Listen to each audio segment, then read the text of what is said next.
Olá!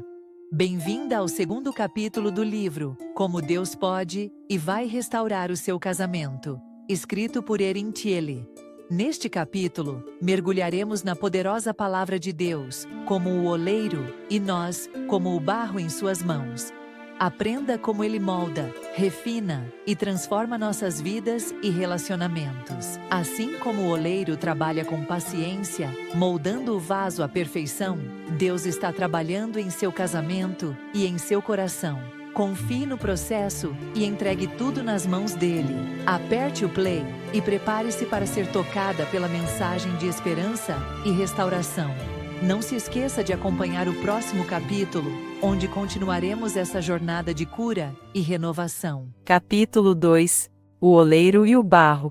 Nós somos o barro, e tu, o nosso oleiro, e todos nós a obra das tuas mãos.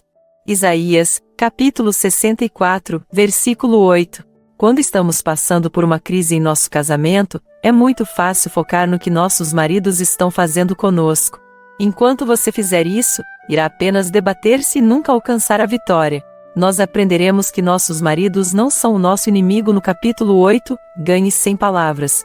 Vamos aprender, neste capítulo, que Deus muitas vezes não está mudando o comportamento de nossos maridos porque Ele está usando as coisas que eles estão fazendo como o torno do oleiro e suas mãos, para moldar-nos mais à sua imagem. De qualquer forma, se reclamarmos que preferiríamos que Ele usasse outra coisa ou outra pessoa, mas não nossos maridos e nossos casamentos, como o seu torno, vamos vagar no deserto por anos. Contender com o seu Criador? Ai daquele que contende com o seu Criador. O caco entre outros cacos de barro. Porventura dirá o barro ao que o formou: que fazes? Ou a tua obra, não tens mãos? Isaías, capítulo 45, versículo 9. Deixe Deus ser Deus.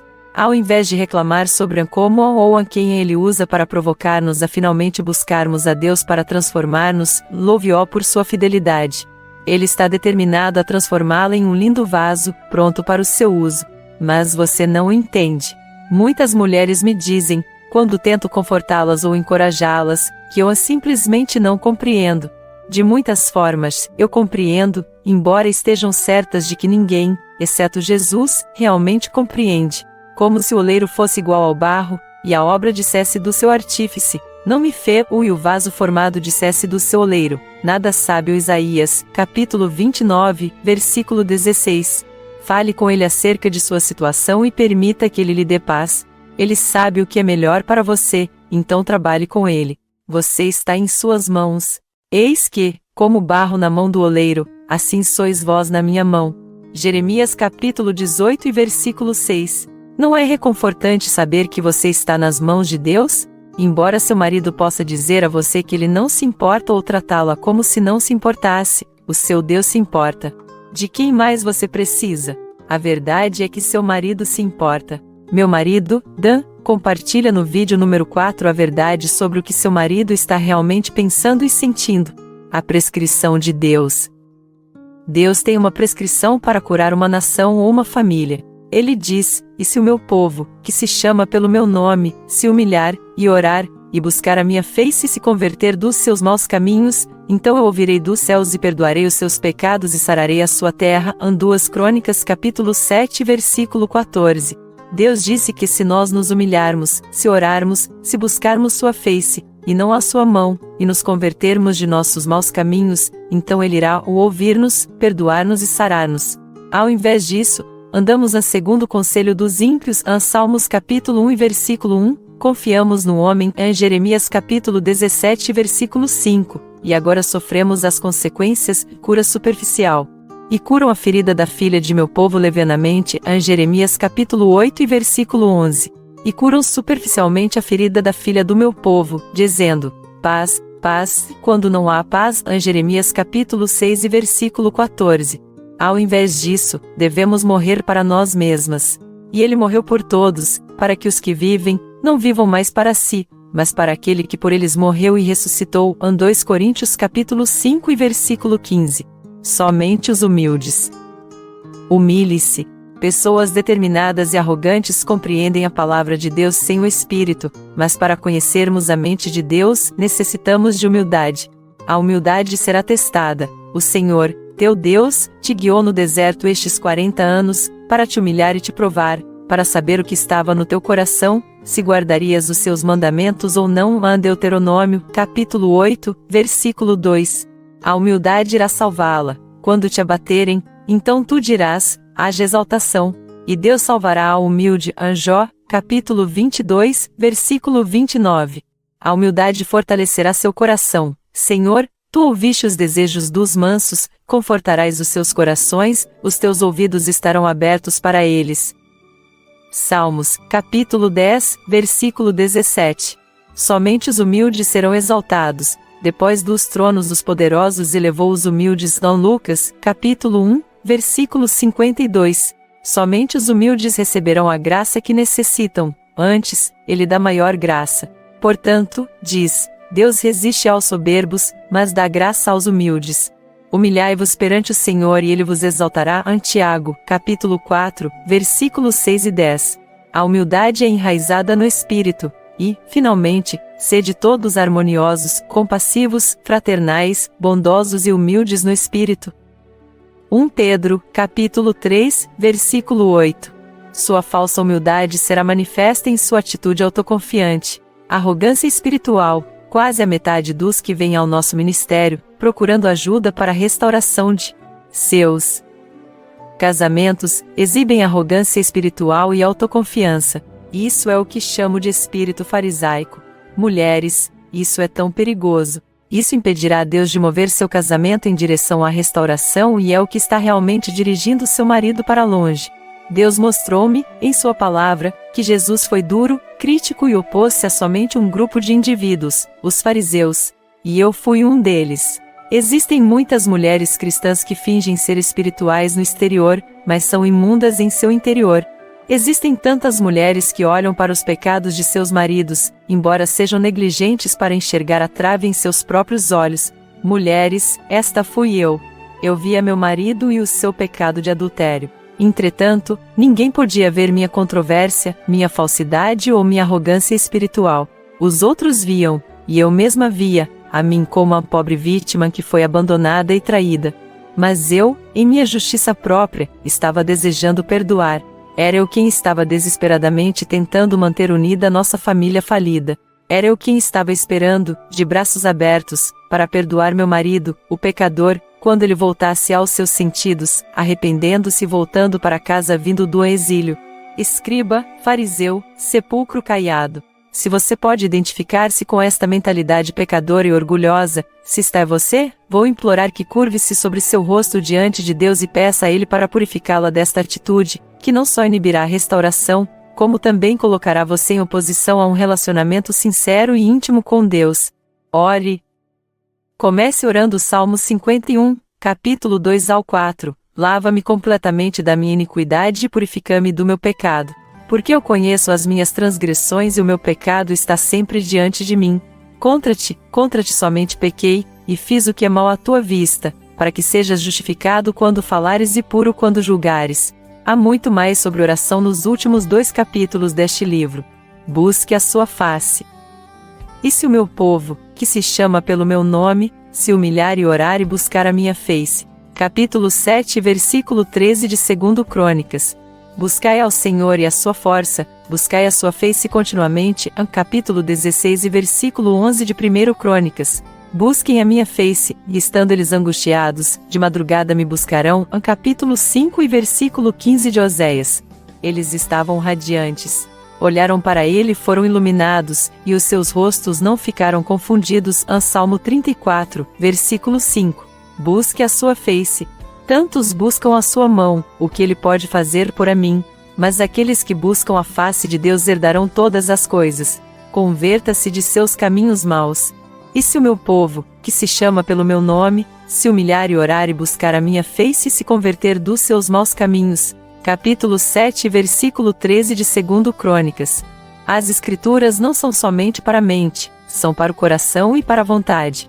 Para absorver o real impacto das Escrituras, temos que render nossas vidas e nossa vontade à orientação do Espírito. Temos que estar dispostas a nos superar. Temos que render frutos para Ele.